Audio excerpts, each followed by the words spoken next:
Hi all, welcome back yet again to another episode of One Pitch Catch.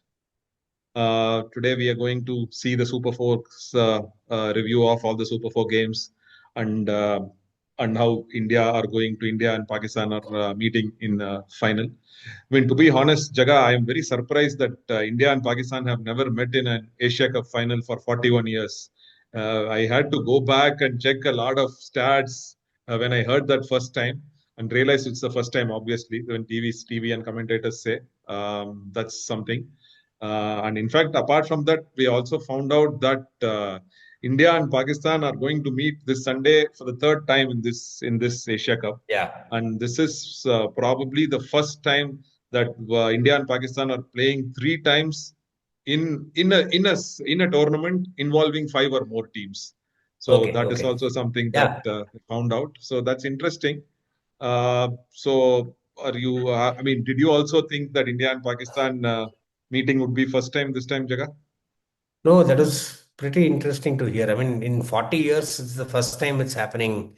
That just seems a little bizarre. Particularly when you consider that the other teams involved in the Asia Cup are, Sri Lanka and Bangladesh till around the 2010s, and then Afghanistan and some of the other teams get added later. But it just seems bizarre that India and Pakistan, although they would have been among the top teams throughout the history of the Asia Cup, they've never met in a final.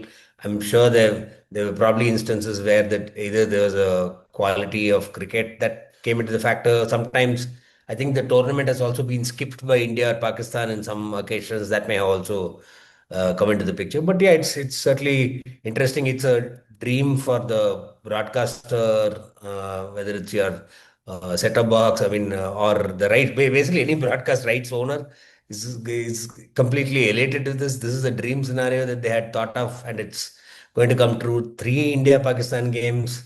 I think what they will hope for is that the final at least is more even contest than the previous games so far. So far, all the matching up in terms of contest has been verbal and press conferences rather than on the field. So hopefully we'll get a better contest in that perspective because the teams have sort of taken contrasting routes to get there. Pakistan, until they showed up in the last couple of games, they're practically on their way out. Their batting order was not clicking. It was their middle and lower order that, particularly Shaheen Afridi, was the one that was pretty much rescuing them every single time. Their bowling was also very iffy. India, on the other hand, pretty much coasted through the league stage and the Super Four stage. Yeah, there are a few glitches here and there. The Oman match, and then yesterday's game against Sri Lanka, which we'll get into, and even the Bangladesh match, yeah, could have probably got stretched a little bit.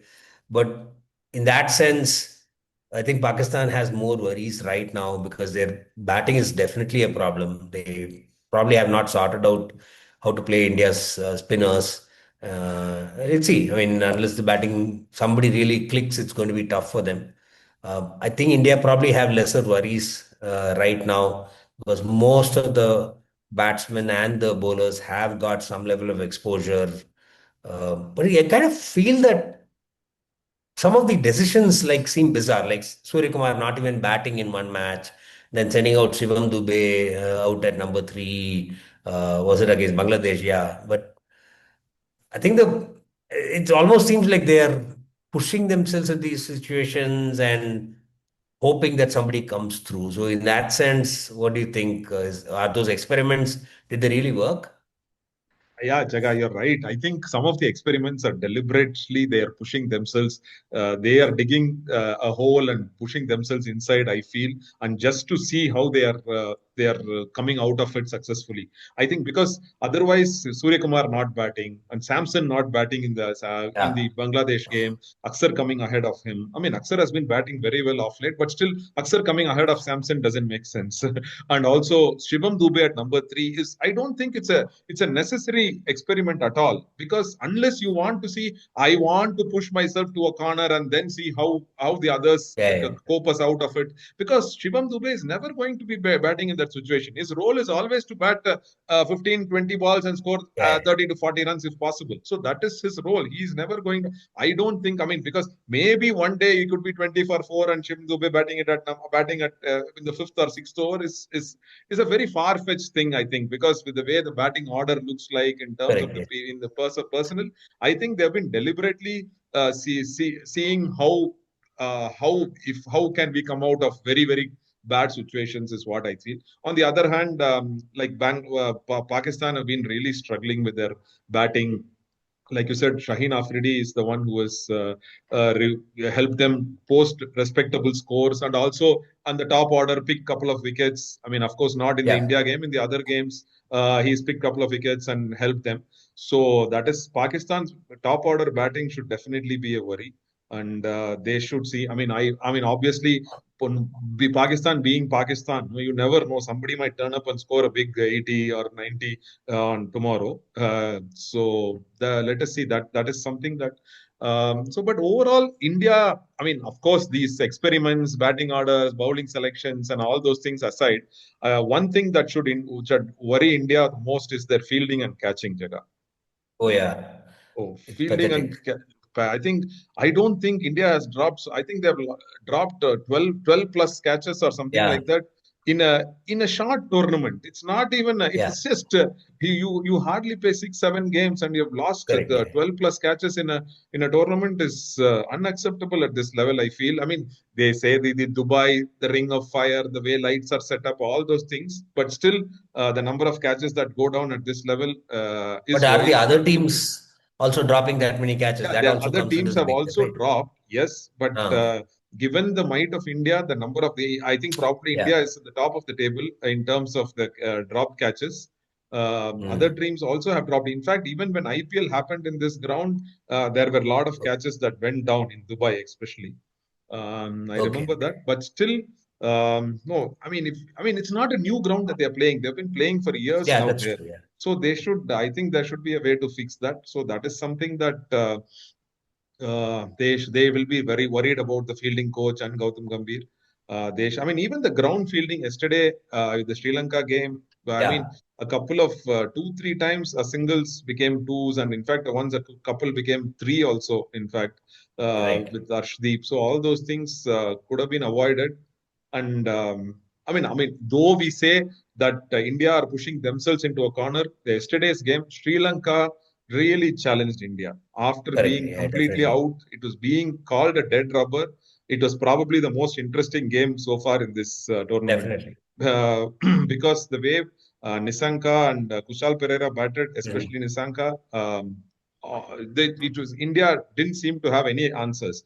I mean, of course, they didn't have Bumrah, but even Yeah, but Varun still. was the better of all the bowlers. Even Kuldeep was taken apart. I mean, Harshit Rana, I don't know what he's doing in the team. What he's doing in the squad ahead of Prasidh Krishna in a T20 tournament is something Yeah. nobody can ever understand, I think, Jaga. Yeah, I think Sri Lanka were pretty much in front in their chase till around like the with maybe 4 or 5 overs to go, and they just lost their way a little bit. Even I think even in the last over, they were very much set up to win. But Hmm. then Pathum Nissanka got out, and I think on the first ball, it's almost like Varun Chakravarti was trying to save his face, and he got a catch. And then eventually they really messed up the rest of the over, and then they mess up the super over massively, right? You can't mess up a super over even more massively. You probably lost 3 wickets actually. So definitely yesterday was Sri Lanka's game to win. It could have really given them a huge boost, but the fact that they came so close, even though it was a game that didn't matter, I think it would definitely rankle, and India will feel that they really got out of the trouble situation. But Yeah. what's going to be interesting is uh, in the final. Like obviously we've had all this whole stuff around handshakes and the celebrations involving machine guns and winding up the Fines. crowd through flight crashes and things like that. It's going to be interesting how the atmosphere is. There's also been fines. I think Surya Kumar was fined, Harris Roth was fined, and things like that. Reprimand too. Hmm. Reprimanded, and I think Farhan. Farhan was reprimanded or something like that, right? So already all of that is happening. Uh, we'll see. I mean, I think Mohsin Naqvi is the head of the Asian Cricket Council, so he will be part of the prize distribution ceremony. Whether the Indian team wins or loses, they will have to go up on stage. Now, will they not shake hands with him? All of that is going to be pretty interesting. I Unless, don't. as the Interior Minister of Pakistan, suddenly some situation comes up and he's nicely evicted from the arena. Maybe you probably required to be in Pakistan for some reason on tomorrow evening. So let us see that's interesting. I mean, even in fact, I was wondering there are the match officials are also there. There are Pakistan umpires. Do the Yeah, Indian yeah, team don't even shake hands with the umpires? Also, we haven't heard about that yeah. actually. I was thinking I about don't know. that. I think that's not been telecast so far. So So, I mean, the players' handshake only is generally telecast. No, the match officials happens correct. behind the scene most of the time, so Right. people don't bother. I think I've been thinking Yeah. about that too. So, I think an interesting again, like you said, the broadcasters' dream. Exactly in 15 days, India are meeting in Pakistan three Three times, times. Yeah. three successive Sundays. So that would be a great game for the fans and more so for the broadcasters. Oh, definitely. So we'll look forward to that. The final is tomorrow, and let's see how it pans out. Then we'll come back a couple of days later with the review of the final. In the meantime, yeah, let's hope for a great game. I mean, all of you pretty much don't have to worry about the paraphernalia, noise around it. That's going to be there. All the hype will be there. But let's hope the cricket lives up to it. Definitely. Okay. See you all. Thanks a Bye lot. bye. Keep watching and leave your comments and do subscribe. Bye.